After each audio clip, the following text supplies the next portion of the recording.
Good morning, everyone, and welcome. My name is Mike Tremblay, and I'm really delighted to be part of this morning's event with BluWave-ai.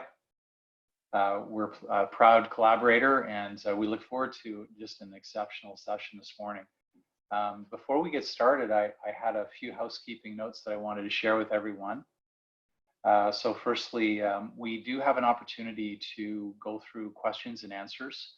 And for those of you familiar with the Zoom platform, you can easily type in your comments. I just want to let everyone know that those comments will be answered at the end of the session. So we aren't ignoring you. If you type it in, we will get to it towards the end of the session. We are recording today's event, and the point of that is so that we can serve it back to you. And that will be included with embedded slide content that you can take advantage of later on. And having seen the presentations just the other day, I'm pretty sure you're going to take advantage of that. There's some exceptional content from our speakers today. And lastly, you can change your viewing options. There's a little view button that you can play with up at the top of the screen if you want to see everybody all at once. So you're certainly welcome to do that. So without further ado, what I'd like to do is I'd like to kick off things by first saying a few words about our company, Invest Ottawa. Invest Ottawa as an organization does a lot of work in the economic development area. In particular in the region of Ottawa, but also right across Eastern Ontario. And so we're very active along a wide range of areas, from helping to foster entrepreneurship with very early stage entrepreneurs and companies. We also do quite a bit of work in supporting the scaling up of companies like BluWave, for example. And we do a lot of work in attracting investment from foreign markets into our region. We do a lot of trade missions as well. So we do the composite of domestic entrepreneurship work, and we help to support the attraction of companies to take advantage of the capabilities we have in our region. And there's a few theme areas that we have in terms of long range focus. One area of focus that we have is tied to life sciences. We have another focus, given that we're a capital city here in Ottawa, that we help to support the transformation of government. And I suspect in the markets you're calling in from, having the opportunity of including small to medium enterprise companies in helping governments transform is a great way to transform the economy while you're doing it.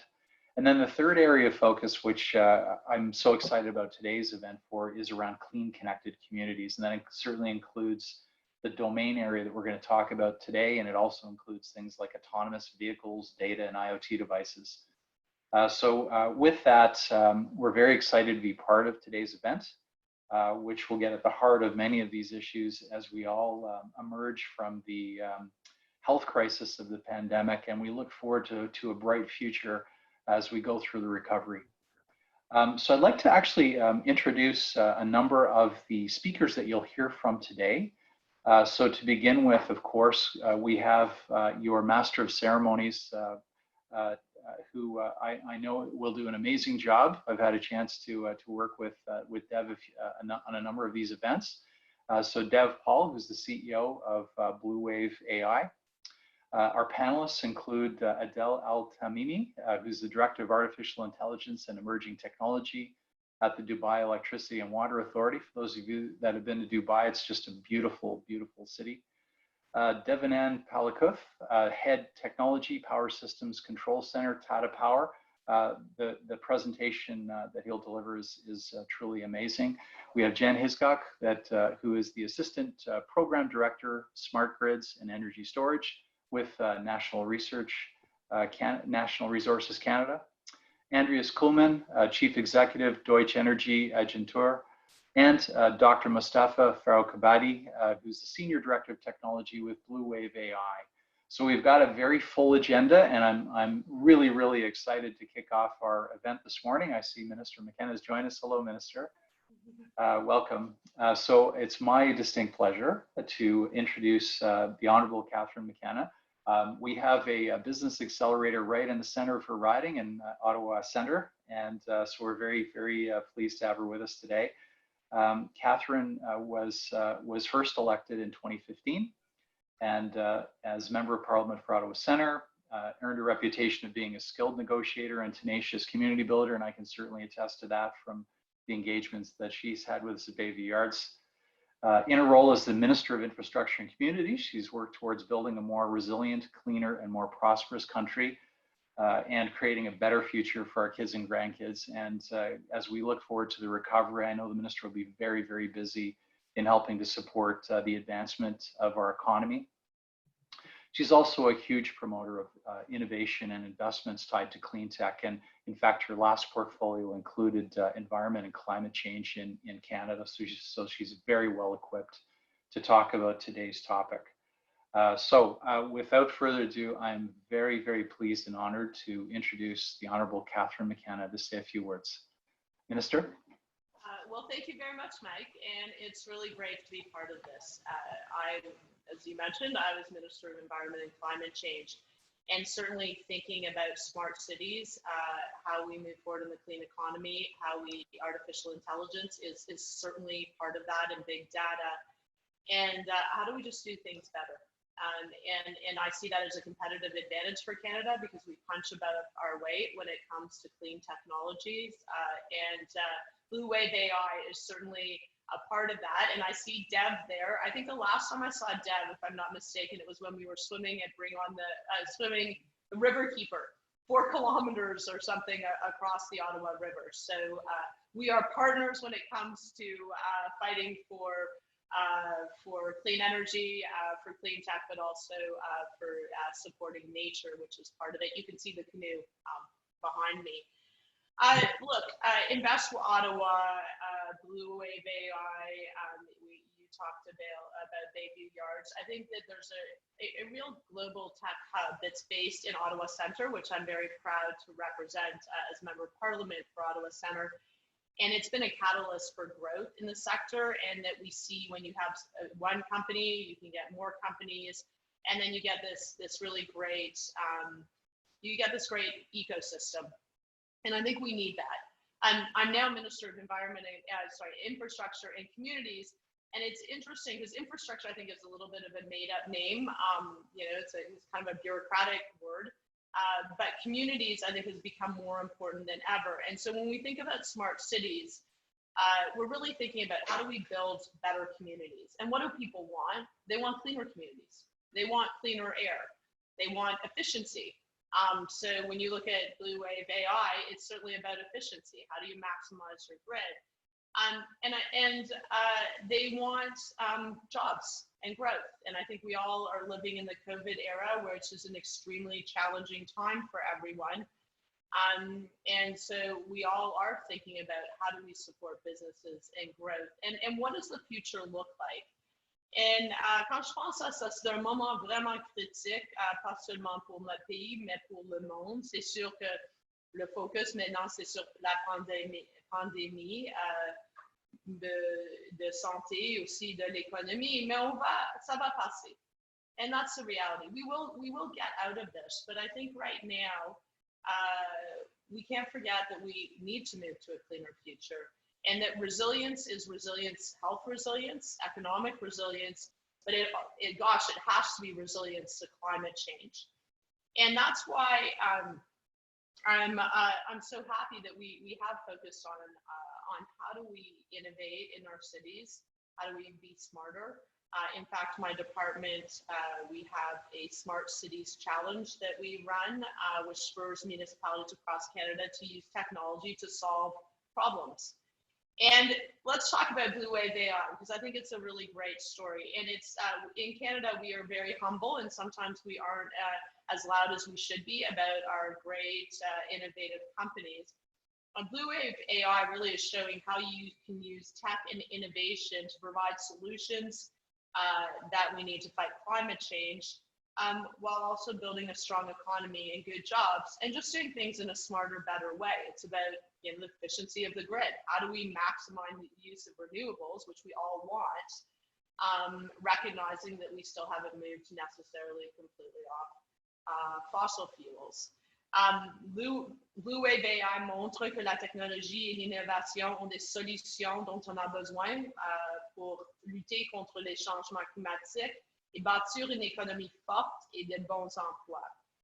And I'm very proud that our government invested in BluWave-ai's cutting edge technology. And I think partnerships between government and the private sector are extremely important.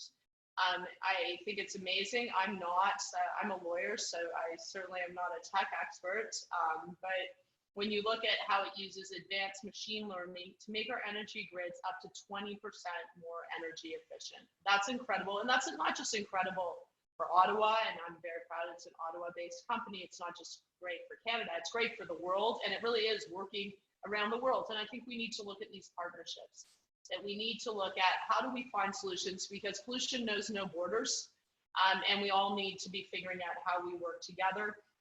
Of course, I want to compete and win. I'm a competitive swimmer, so I'm very happy that Canadian companies are leading the way, creating jobs here and providing solutions for the world. And let's just make the economic case here, that the clean economy is worth $26 trillion and will create 65 million jobs. And just talk to young people. Those are the jobs young people want. So it's also about talent and recruiting talent. So while this is an extremely hard time, and I don't think we can minimize the huge challenge, health and economic challenge of COVID-19, I think it is an opportunity for us to think about what kind of future do we want to build? What communities, what cities do we want, and how do we do things better? And I think you've seen that people are reacting to that. They recognize where there are weaknesses in the system, they recognize where there are opportunities, and they're looking for solutions. So I am certainly happy to be part of this as Minister of Infrastructure and Communities, and part of a government that certainly believes in innovation and the need to move to a cleaner future. I also am responsible for the Canada Infrastructure Bank that is looking at opportunities to crowd in the private sector for solutions. Look, I think that right now disruption breeds innovation. Gosh, like I had never heard of Zoom. Now my 82-year-old dad is doing Zoom calls with his friends and his buddies in Ireland. So there really are opportunities, but I think that it requires us to be focused, and it requires us to think, what are the really big problems we're trying to solve, not get distracted, and really focus on the future we want. And I think that isn't something. It is, of course, something that is good for jobs. But at the end of the day, I have 3 children. And I think that is really what we owe it to them. We owe it to them to use our ingenuity, the hard work we will put into this, and looking at the new tools we have, including technology, including artificial intelligence.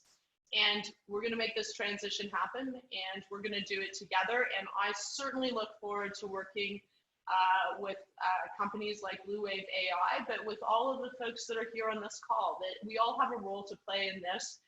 Certainly Invest Ottawa has been really great, but there's a lot of partners. And I also am someone who used to do a lot of travel, but I certainly interact with folks around the world on the business side and government side. And I think that's where we will develop the real partnerships. So I'm glad to see that we are branching out to other folks. So congratulations on this initiative. I hope loads of folks are watching. We all need some good news, and I think this is really a good news story about what the future we want. Thank you so much, Minister. As always, very kind of you to spend time with us, especially now. We know how busy you are as part of the recovery process that our government is embarking on. So thank you so much. And now it's my distinct pleasure to introduce Dev Paul, who is going to be our Master of Ceremonies for this morning's event. And we certainly look forward to the discussion. Thank you so much. Thank you. Thank you, Mike. Thank you, Minister McKenna, for the intro to today's event.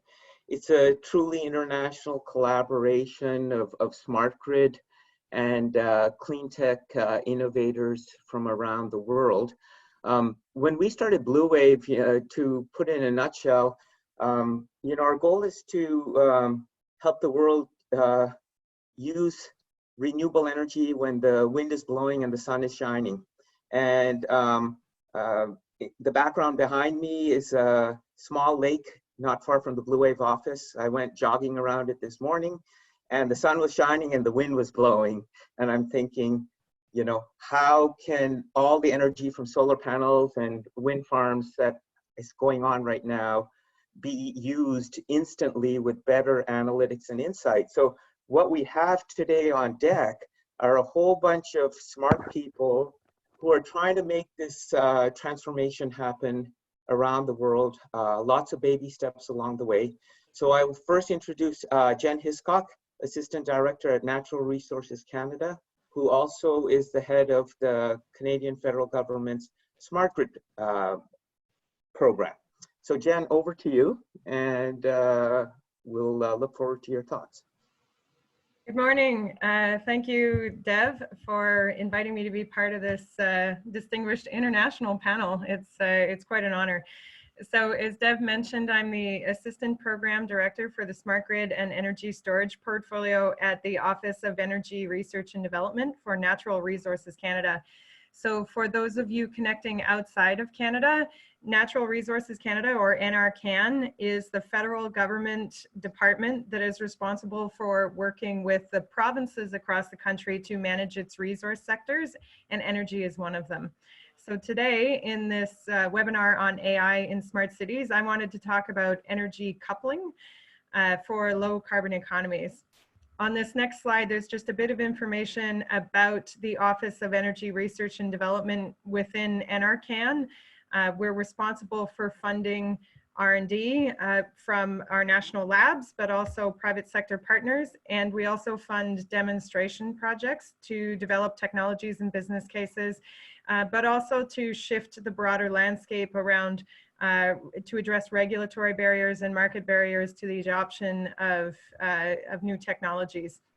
So we have several missions that we use to guide the work that we deliver through our various programs and initiatives.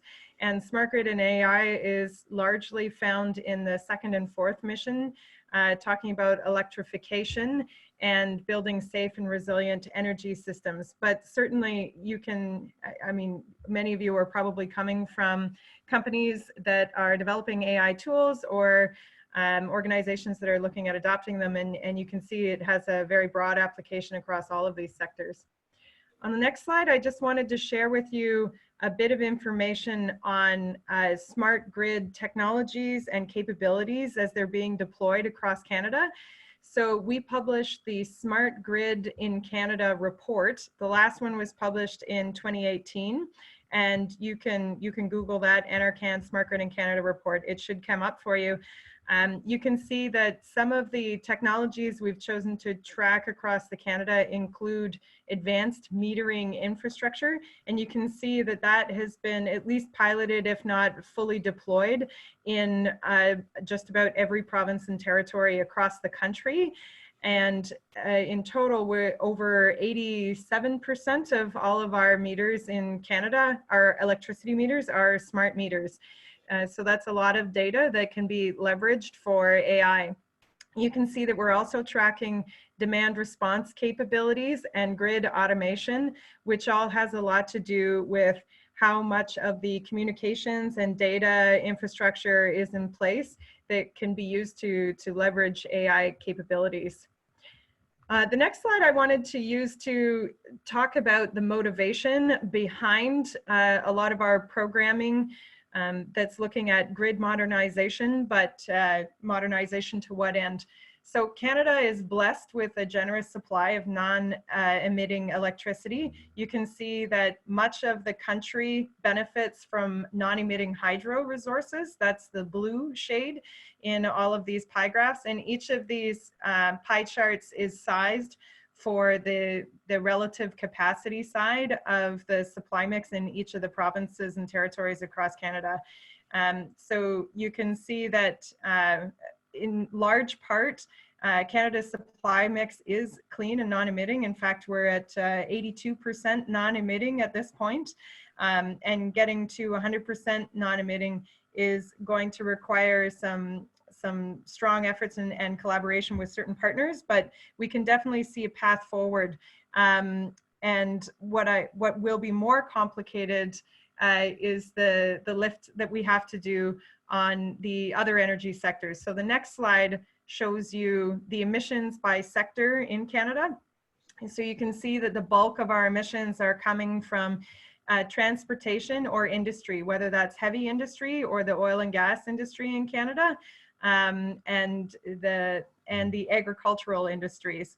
Then the emissions that are generated from use in buildings and the supply of electricity only make up about a quarter of that. So when we're talking about emissions reduction, our goals are really looking at sector coupling, which is what the next slide looks at, and considers the role of clean electricity in helping us to reduce emissions for industry, heat, and transportation. And I think this is really where we expect to see a big play from AI tools.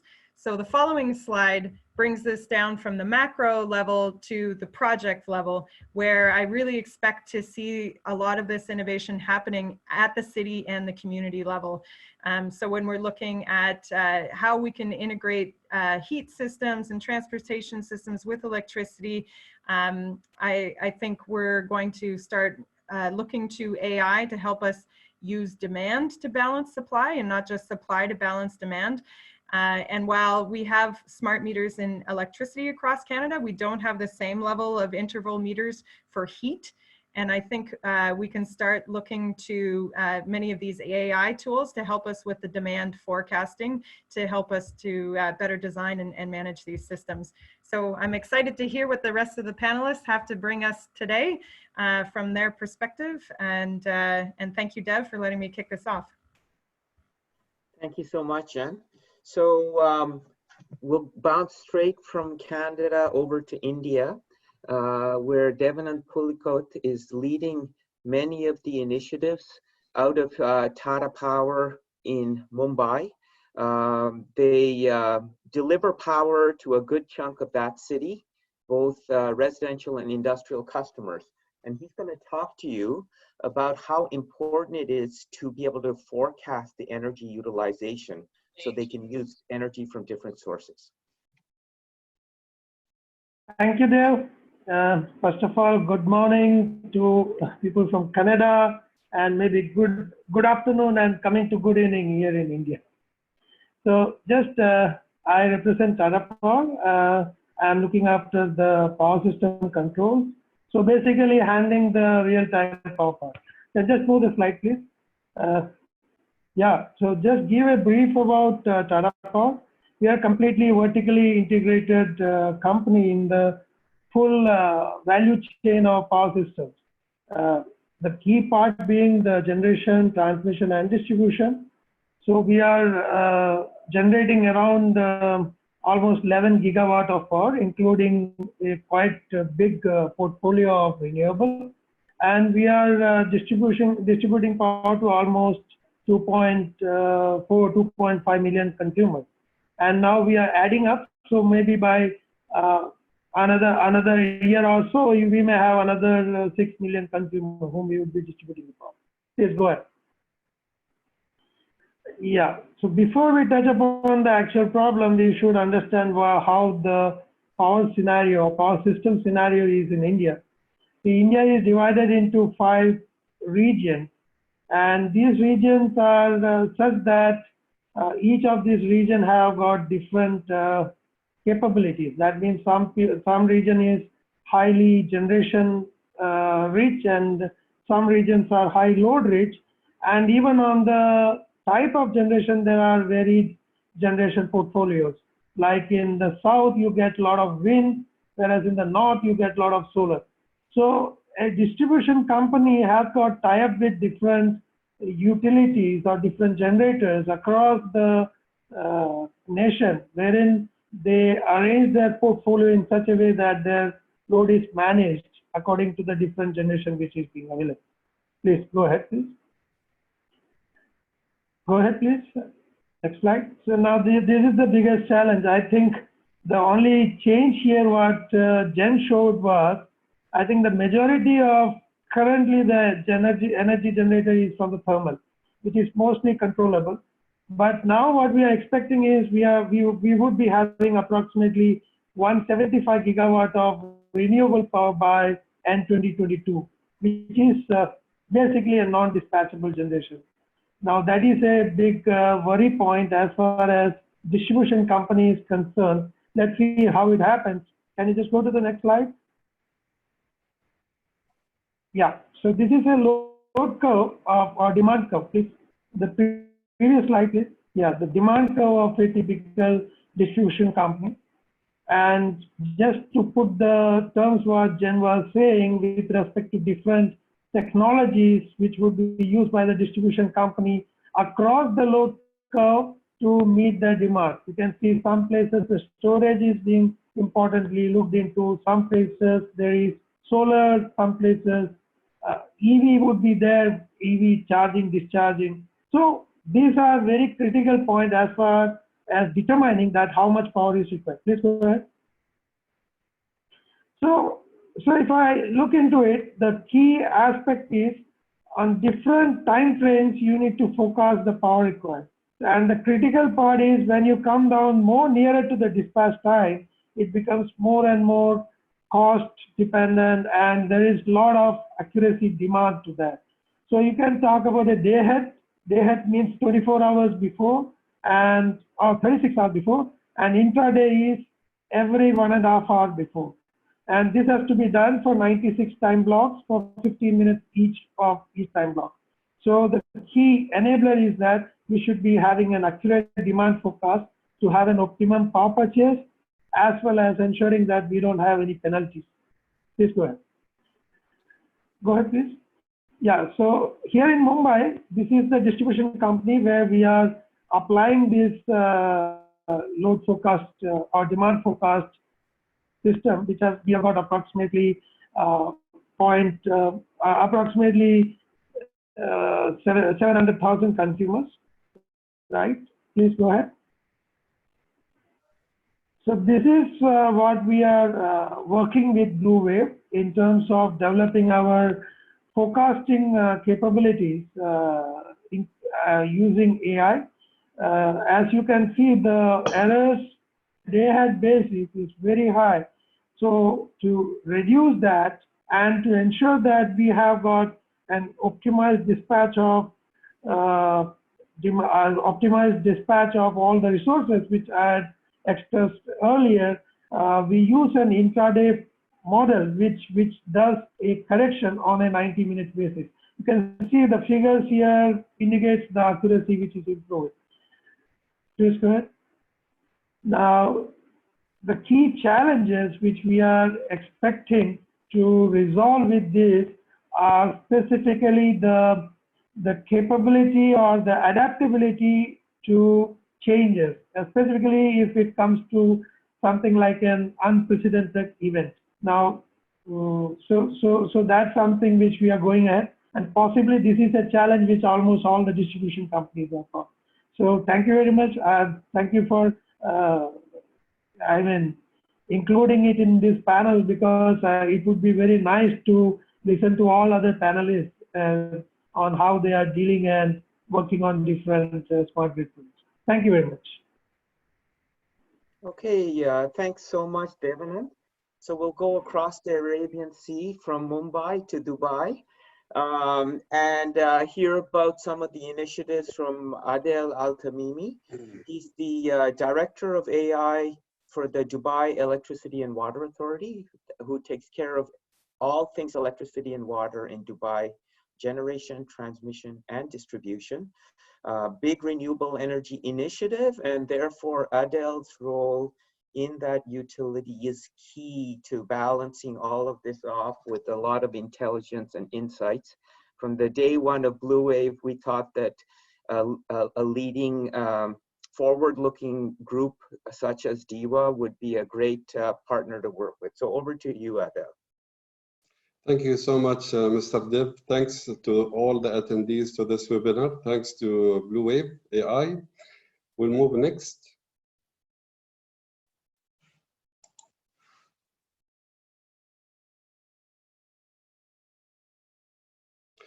In line with His Highness Sheikh Mohammed bin Rashid Al Maktoum, the ruler of Dubai, DEWA explores the AI opportunity and emerging technology opportunity for implementation to make the city of Dubai one of the smartest cities in the world. Next, please.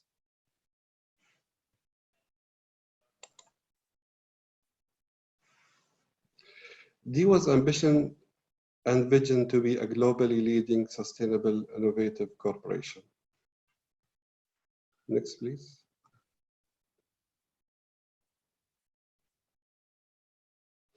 The race toward AI strategy has begun already, and we are proud in UAE that the country UAE was one among the pioneers who initiated an AI strategy in 2017, along with other friend countries such as Canada, Germany, and India. Next, please. I thought you were like taking a break. You shouldn't be impatient on a break. Yeah.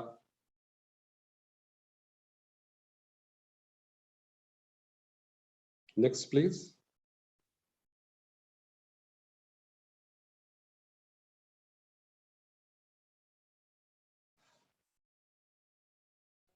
Next slide. Across the value chain of utility, no, the previous one. 4 up. Yeah. Across the value chain, DEWA explored the opportunity of implementing AI, big data, and emerging technologies from generation to transmission, distribution, and customer service. In this context, I would like to highlight that DEWA installed more than 1.18 million smart meters in Dubai, which is approximately 65 to 66% of the overall smart meters. And DEWA also started to establish the EV infrastructure in Dubai. It's very modern infrastructure. So far, we have approximately 270 EV chargers in Dubai. And also we have in Dubai the largest solar park, which is Mohammed bin Rashid Al Maktoum Solar Park, installed in single site with very ambitious plan to generate approximately 5 gigawatt by 2030. And we started to empower our customers with virtual agents powered by AI to attend their questions 24/7. Our customers are privileged to pay their bills, view their bills, do their transactions, follow up and track their requests. Next, please.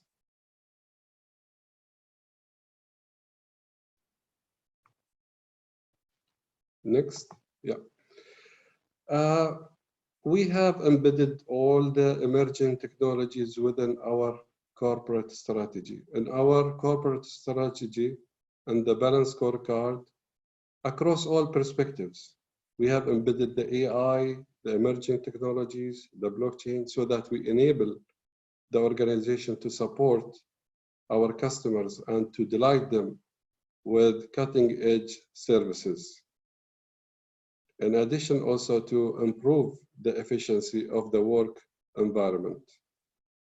Next, please.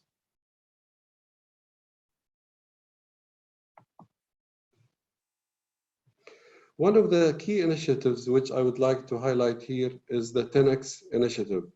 10X is a very promising initiative. It aims to propel the city of Dubai 10 years ahead, to make the city of Dubai one of the smartest cities, one of the fastest cities, one of the happiest cities in the world. And throughout the journey of the 10X, we came to a decision that AI and renewable energy are one of the key pillars that will drive the city of Dubai 10 years ahead. Next, please.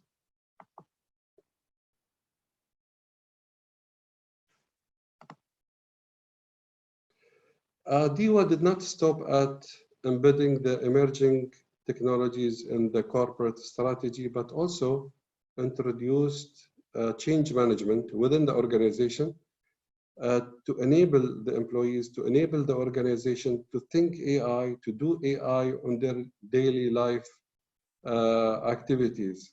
So we have spread the knowledge, we have spread the know-how, we have spread the cooperation horizontally and vertically across the organization.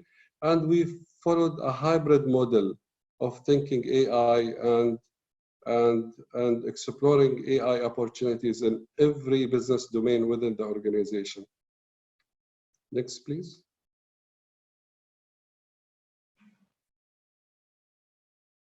Our aim is to leverage our data, take our data up to reach to the wisdom level where our senior management can take decisions based on the knowledge, based on the information available with least risk possible in agile manner.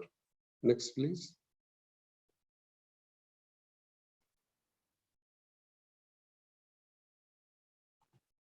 Next. One of our smart initiatives is called Smart Response. The aim of the Smart Response is to enable our customers to self-service themselves whenever there is outage, whenever they face problems. They can attend any problems happens at their side by themselves using our smart applications, smart services on mobile and website. Next, please. One of the initiatives also we are taking care of is the outage planning and load forecast. We always want to ensure that our network is always efficient and we only take the equipments for outages at the least utilization of these equipment so that we don't impact the grid operations. Next, please.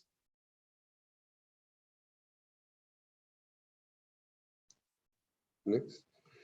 Another initiative is visual inspection of the solar panels in our solar park, because we have one of the largest solar parks installed in the world.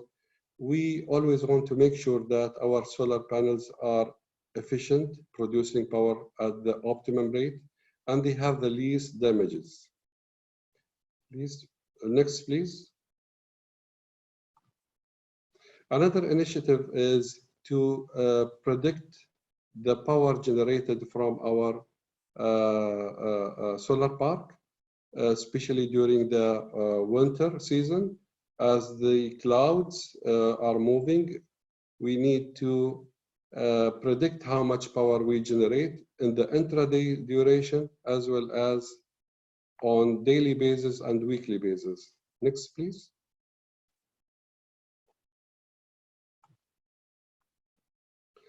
In addition to that, we don't forget the AI ethics and principles.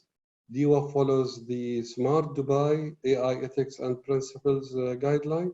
And this guideline is a rich guideline that aims to help the organizations, public and private, government and non-government organizations, to drive their AI initiatives to be fair, accountable, transparent, and explainable.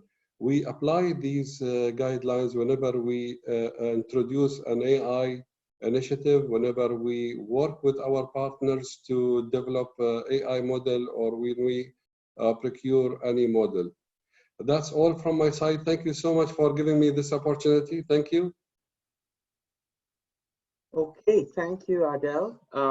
Really appreciate it. It's good to see how some utilities across the world are early adopters in taking things from basic data all the way up to wisdom. I think that pyramid that Adel showed really kind of encapsulates the overall strategy of how AI fits to the picture, because data without synthesis and actions resulting in wise utilization of resource in the utility is not useful. The data is a gold mine, but we have to mine the gold and deliver it. So with that, we go from Dubai, get on a plane to Berlin, and we have Andreas Kuhlmann, the head of the German energy agency dena, who will tell you about what they're doing in Germany in this whole context. Yeah. Well, hello from sunny Berlin. It's a holiday here today, and I'm very glad to be with you. Thank you, BluWave-ai, for organizing this and having me.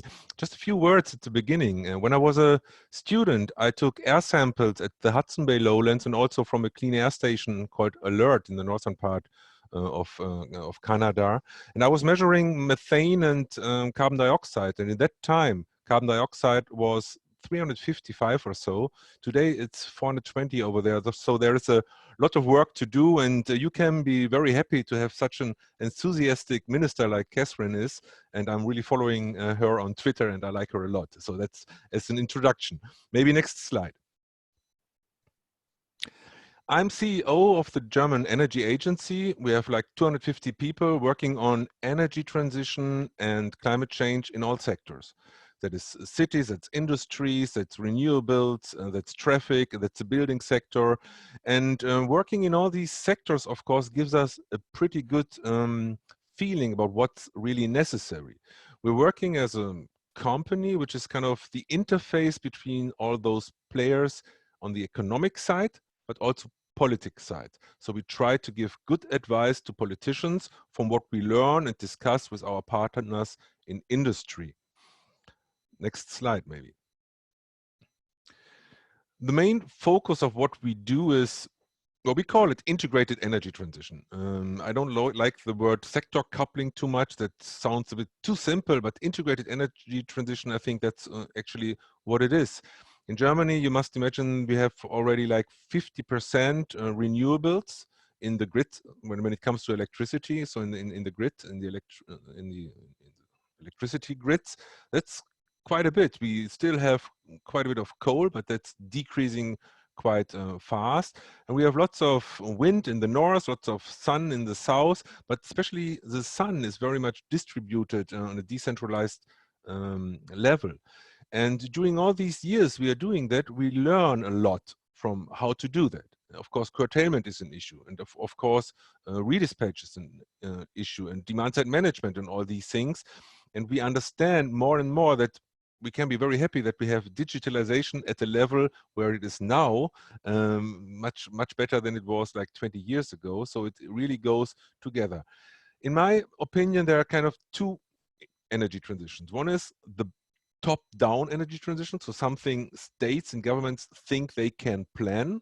That's fine, and we need to have some framework. But then there is the bottom-up energy transition. Because if you really have an integrated energy transition, including all the sectors, it's pretty complicated. So you need the intelligence which you have in cities and on a local level, and you have to bring together people over there to think about some great and new ideas. And that's why we also think that digitalization and AI is key in that place. Currently, we're discussing the European Green Deal. You may have heard of this. It's got a bit of a challenge in the upcoming German presidency. And also we are talking about how can we, try to fight against this economic crisis with a green recovery strategy. That's a very important issue at the moment in Germany. Maybe next slide. Yeah, digital innovation, I was just mentioning it, is key when it comes to integrated energy transition, of course. And what we see is it discovered kind of slow, of course. We learned what kind of areas we would need it. Where you can see that around houses, for example, you have solar PV, you have electric mobility, you have heating pumps, and you have all these different devices. And in order to optimize those devices, you need to have good data. You need to have, of course, good digitalization tools. And what we see more and more, AI can play a major role when it comes to really try to take care not to waste any kind of renewable energy, because it's just too important to use all these kinds we have. Maybe next slide. What we recently did, and you could download that from our homepage, is a study and where we analyzed what is the current role of AI in the integrated energy transition. And we see lots of possibilities to use it in the grids when it comes to efficiency. And BluWave-ai could tell you even more about this, so I don't want to be too long, but just download it from our homepage if you're interested. And maybe the next slide, which is almost the last. And this is where we got to know Dev, this our startup energy transition. It's a global award for startups because we really focus on innovation, and BluWave AI, I can see it in the background of your of your video over there, is a finalist of the current round because they're so smart and because we really think they can contribute to solving all these problems. There is an annual award, there's a tech festival normally in Berlin, and it's a global platform where we bring together startups, innovators, established companies, investors, and maybe next year even Catherine McKenna if she wants to. So if there are any startups around here, please follow us and be part of it and follow our network. I think that's really a good thing to do. And the last slide is just saying thank you for your attention and for having me. Thanks so much, Andreas. I was commenting to one of your colleagues that beside the Formula One track these days, they have supercomputers and AI helping the pit crew to tell the Formula One pilot how to use the most fuel efficiency to win the race. Right. And the data and insights provide an added advantage to the pilot. This is what around the world you guys are doing using the AI-driven insights from beside the track to help the utility and the renewable energy operators. So it's great to see the initiatives in Germany. So we'll get on the plane from Berlin, connect through Toronto and go to Ottawa, where Dr. Mustafa Farokh-Abadi, the Senior Director of Technology of BluWave-ai, we'll get into some of the technical aspects of how we're trying to tie this together to deliver that intelligence to help the utility operators. So over to you, Mustafa. And after Mustafa is done, just so everyone knows, we have time for some questions. If you would like to stay past the top of the hour, I won't say what time zone, so we'll use top of the hour for most of us. I think some people are on bottom of the hour. If you're in India, we'll stay 10 or 15 minutes past that to answer some questions. I see them flowing in on the webinar chat. We'll try to get to as many as we can. So Mustafa, over to you. Thank you, Dev. I appreciate it. So let me thank once again on behalf of BluWave-ai and Invest Ottawa, the Honourable Minister McKenna, all the panelists, all the participants for attending this webinar. We really appreciate it.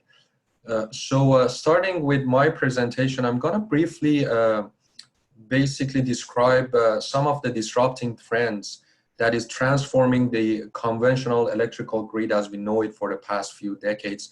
The first one of those would be the decarbonization, which is actually driven by climate change initiatives.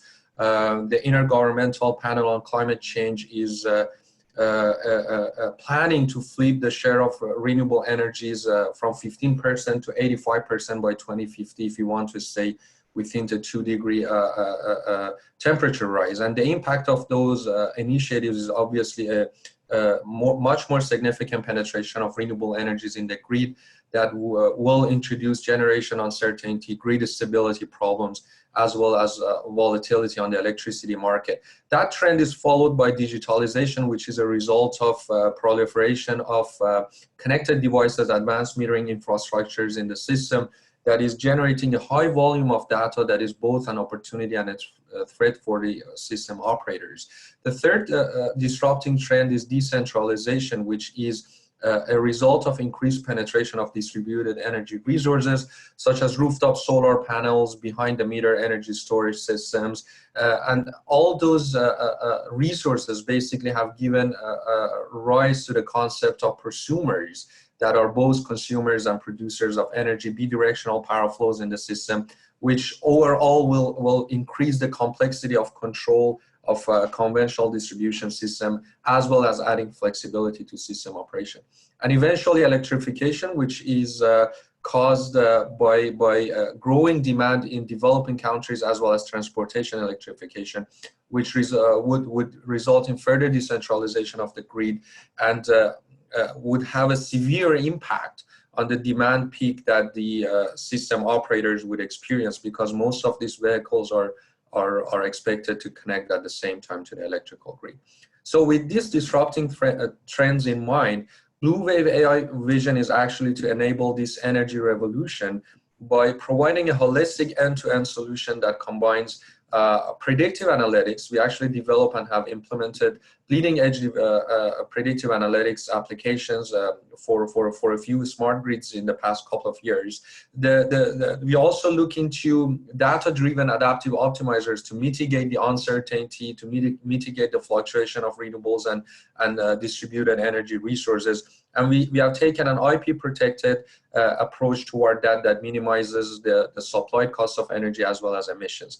And finally, our platform is designed with that vision in mind. It's hosted in the cloud and is scalable and reliable in a sense that it can bring in all those distributed resources and take on all those decentralization in the system in a scalable and reliable manner. So with that vision, basically BluWave started in 2017, grew quickly to a plus 20-person team currently in 2020. We actually completed the first ever AI-enabled dispatch in a Canadian utility for the city of Summerside in Prince Edward Island. We have raised over $5.2 million investment over 2 rounds, including $2.4 million from Sustainable Development Technology Canada grant. Our artificial intelligence software as a service product is currently deployed in 3 continents, and we have 1 USPTO granted, 4 non-provisional applications. I'm going to actually talk about our IP portfolio a little bit later on. And we are the recipient of multiple awards, including the Startup Energy Transition finalist for 2020, the Smart Grid category winner of the World Energy Council in Abu Dhabi, and the Outstanding Clean Technology Canada of the IEEE Ottawa section in 2019. So this is just the Honourable Minister McKenna introducing the $6 million international grid modernization project led by BluWave-ai back in August of 2019. The team has grown a little bit since then, and we are quite proud of what we are doing and the size of our team in a relatively short period of time. The next slide, basically, as I mentioned, we are present on 3 continents. That includes IESO, Hydro Ottawa, City of Summerside, and Tuglik Energy in Canada, Tata Power in India, and Green Cat Renewables in UK. And we have an array of partners in North America that we are working with as well. And in terms of our, if you go to the next slide, in terms of our product, as I said, we are a distributed IoT product hosted in the cloud. It consists of a central module that connects to the World Wide Web, gather data, user configuration, etc. And it also hosts our hyperscale data computation, AI model training techniques, as well as it then interfaces with our multiple edge modules that can physically reside on the customer premise or logically hosted in the cloud as well. And those interface with the customer IoT and SCADA interfaces and individual components and assets. In terms of IP portfolio, our focus is on 3 key areas: on tailoring time from use case to use case, from customer to customer, on automation for a single customer from data ingestion to dispatch, and on the performance, which in this case is reducing the cost of energy and emissions. We have 1 USPTO granted, and we have 4 other active USPTO application, 2 international PCT. This is international IP treaties that we have active application, and there are 6 other submissions planned to go in 2020. So I believe I'm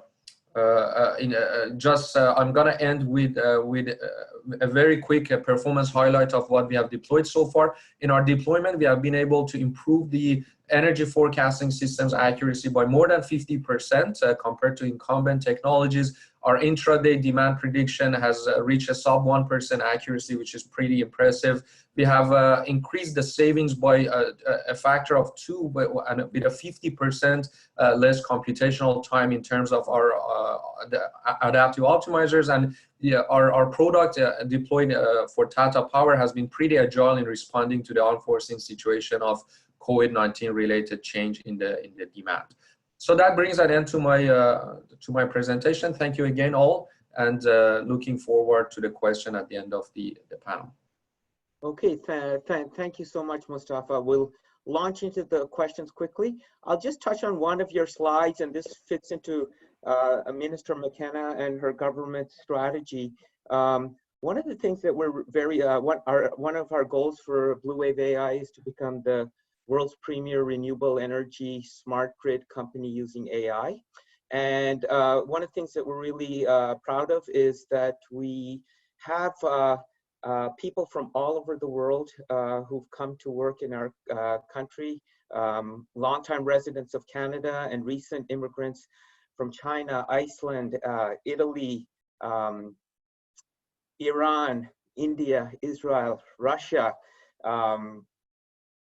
Vietnam, Taiwan, all working in Canada with partners around the world to create this energy transformation. And I think it's a great testament to the world collaborating. And with COVID-19, we are forced to collaborate finally around the world. So the first question is, and I'm sure all of you are interested, is to Adel, Devanand, particularly operating at utilities. What are you guys seeing in terms of the impact of COVID-19 on commercial operations and residential load affecting your day-to-day? Like everything's upside down. So a minute to each of you, and then Mustafa, if you wanted to add some insights from our customer base. So Adel, over to you. Sure, thank you so much. Since DEWA produce and distribute the electricity and water in the city of Dubai, we observed there is a paradigm shift in the customer behavior when it comes to the interactions with utility companies. We see that the number of walk-in visitors to our centers have started to reduce. At the same time, there is a rise in the adoption of smart services. For example, one of our services, Ramos, the virtual agent, has gained 20% extra increase in the number of questions in the interaction with customers. It's a virtual agent.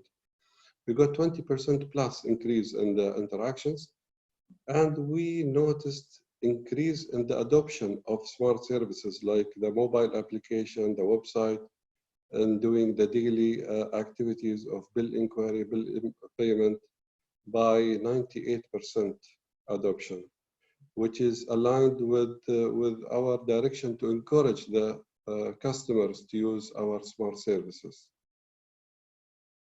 Okay, Devanand, your side in Mumbai? I think, thank you.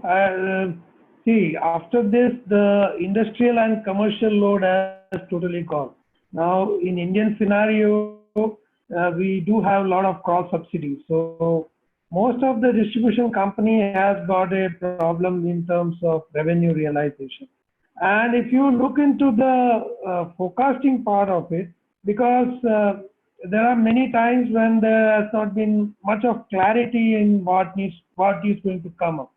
So to predict what would be my demand and to arrange for that power is a big challenge.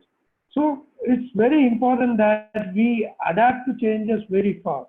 As soon as some event happens, in next 5 blocks, 6 blocks, maybe by 10th block, you should come back to the precise because otherwise the damages would be too heavy. The commercial losses would be too heavy. Just add up to the less revenue, you would be paying more onto the, you would be arranging extra power and paying more to that.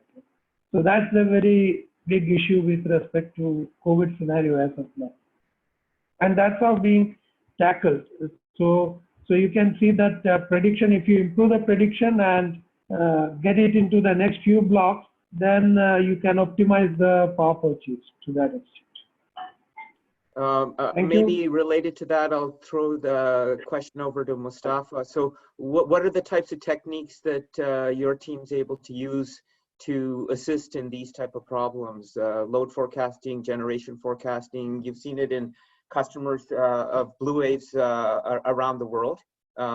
What are you viewing, and what techniques have you guys managed? Thanks, Dev. Let me take a step back to briefly just envision what is this all about, right? So the recent pandemic is not going to be the last worldwide incident impacting the the power grid. And as the Minister McKenna mentioned, it's all about economic resiliency, right? So the reliability of electrical grid operation has a direct impact on the economic resiliency.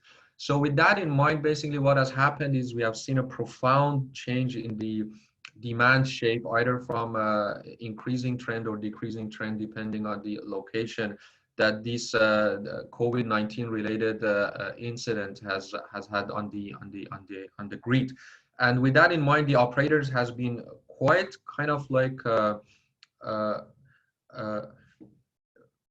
the incumbent technology has not been able to keep up with these changes, and forecasting systems in particular has been prone to problematic operation. So with that in mind, there are two options. You either have to go to very basic way of operation, like forecasting the way that the grid is operating, has operated yesterday, as the way that it's going to operate today or tomorrow as well. Or this is actually the venue that some of the state-of-the-art bleeding edge machine learning techniques may help, that they are pretty fast in learning the new paradigm of operation and reacting to the new paradigm of operation. So we actually BluWave published a white paper on this topic. We demonstrated that with the right kind of a strategy, and this is not only about the technique, it's about the infrastructure, right? So when we are talking about the IoT platform, when we are talking about using the right kind of metering devices, all of those play their own part of the story. So we showed that with the right kind of infrastructure, right kind of technique mounted on top of that, you can actually mitigate to a sufficient degree the impact that these kind of incidents might have on the paradigm of operation of the grid. So we saw that the technique. Yeah. There's a lot of questions from the floor. What I'm trying to do, there's a flood that came in. So audience, please bear with me. What I'm trying to do is collapse a bunch of themes in your questions into one question. So I'm going to pass this one to Jen and Andrea. So the rough synthesis of several questions is, in the context of e-mobility, electric vehicles, electric fleets, how does this data and insight fit into it? And is there a place for microgrids and behind the meter renewable generation to help the e-mobility? So Andreas, Germany, since the Volkswagen Dieselgate, has become a leader in many ways in transforming to e-mobility. Maybe you can share kind of some of the national trends and how these techniques can fit in. Well, actually, we are still catching up when it comes to electric mobility, as you know. But I mean, the plans our companies have are great. I must say, fantastic. So there will be a very big ramp up of these technologies. But what I can't tell you right now is that we do have already great experience in using all the data coming along with it. My impression is that we know and see all these technologies being around, but there's just not enough EVs on the streets to really practice that.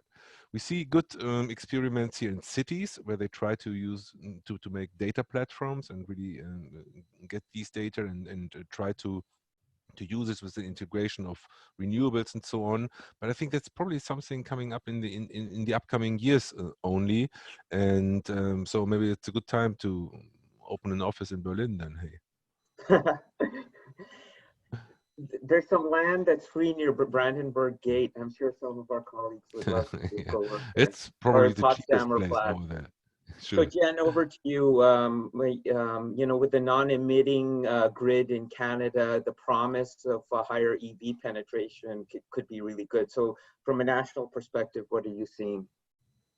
Yeah, I'd say the smart charging capabilities haven't necessarily had to rely on AI. It sort of depends on what the rate structures are in different provinces in Canada. And so sometimes it's just a matter of sort of following rough time of use, and you haven't necessarily needed too much intelligence. You just needed a lot of control. However, where I'm starting to see AI applied more is for predicting the changing customer patterns and which customers are more likely to adopt EVs, and then what driving patterns they're likely to have, to be able to advise distribution companies in their grid readiness planning for all of the infrastructure, like where should they be investing in smart charging infrastructure and when, and how will customers engage with these solutions. So I've seen a couple of applications with those sorts of predictive analytics that utilities have been using. And I think it's moving in that space. But I really want to echo what Andreas said about data. I think it's important for any companies that are in this webinar and BluWave to latch on to any of these initiatives for standardized data, because you guys as AI companies, you eat data for breakfast, lunch, and dinner. So the more access you can get to better data, the more you'll be able to do with these. So whether it's orange button that's looking at solar data, or the green button types of initiatives with meter data or other data standardization efforts, I think it's important to lend your support for those sorts of initiatives that will only improve the capabilities of these tools and help your customers, because it's really difficult for utilities to be able to satisfy your data needs if they don't have all of this in one accessible location. A lot of times, you know, it's coming in from very different systems. So just solving this data problem to be able to deliver all of the analytical value you can offer is a big part of the story, I think. So actually, I'll actually morph this question towards Adel in Dubai. So I believe in Dubai you have 300 public charging stations, pretty fast charging. Today they're free. I think it's next year or the year after that people will pay for them. And you have a big initiative to push residents towards e-vehicles as your 5 gigawatt solar farm comes online. What are the, like in your team around the AI and the intelligence around all of this, what type of things are you guys seeing, Adel? And when you answer, you're on mute just in case. So I'll hand it over to you. Very good, thank you so much. From the EV chargers perspective, we are going very soon to launch our first blockchain network to enable the registration and charging process through blockchain network. This step is going to reduce the time taken and the payment reconciliation, and it's going to encourage, of course, the public-private partnerships, and it's going to encourage the country to utilize the EVs. This is from the EV point of view. From the solar park, it is important for us that we deploy the latest AI capabilities to be able to predict how much power we can produce in the intraday period, as well as daily and monthly, because as we predict better and more accurate, as we are able to achieve significant savings from the other side of the production of the conventional model, which is based on the gas and diesel and so forth. Mustafa, you related to what these speakers spoke about. Your team is living through this COVID crisis. Everyone's going upside down, redeploying new models to quickly react to systems. The stuff that you guys are doing now, training on very limited data, to Jen's point about, you know, you need good data, the bottom of Adel's pyramid, you know, data all the way up to wisdom, right? And clearly the data related to the COVID period is not perfect data, and there's it's hard to spot trends in there instantaneously on the 3rd or the 5th day of a COVID lockdown in a city or a nation.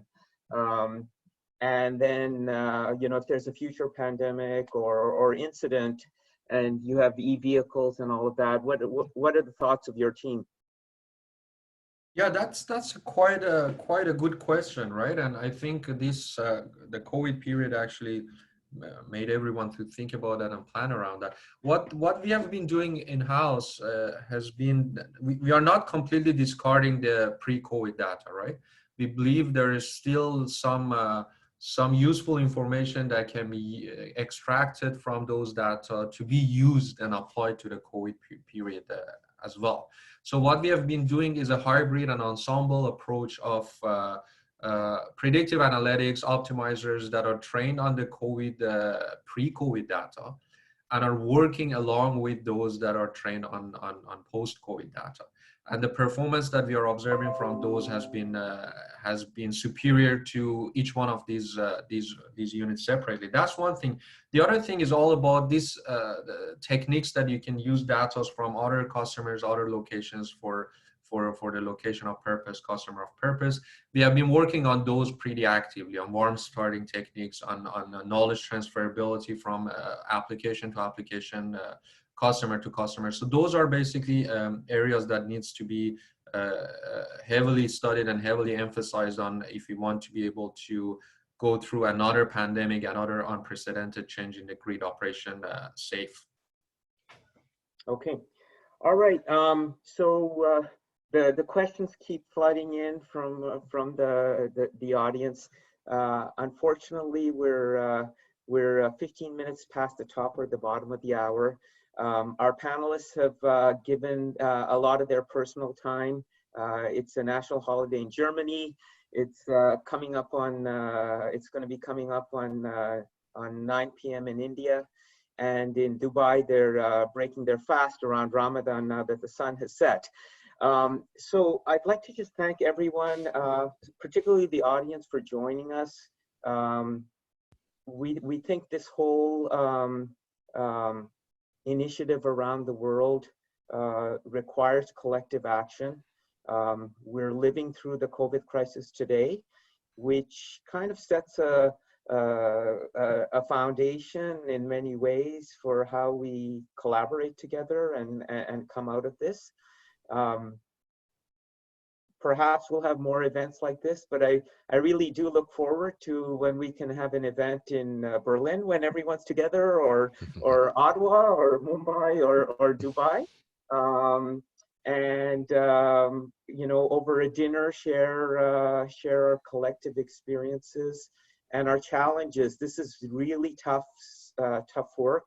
I commend all of the early adopters, from government to utilities, who kind of see the light of when the wind blows and the sun shines. How do we use that force of nature in the way we live versus going against nature?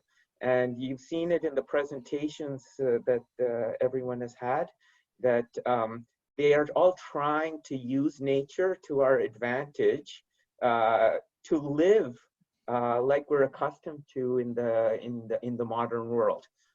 So perhaps in the last 100 years we diverted from working with nature, but I believe this generation and what we leave the world with next, the generation of our children, will be more in touch and in tune with working with nature. And these technologies are a key piece of enabling the path for that connectivity. And I purposely chose my background to emphasize that point. As you go for walks where you can here around the world, you're seeing the cleaner air, and these panelists are part of your innovators driving that. So thank you, everybody. Thank you. Thank you. Thank you. Thank you.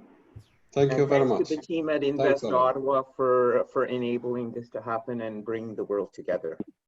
Yes. Thank you. Bye-bye. All the best to all over the world. Thank you, Andres. Thank you.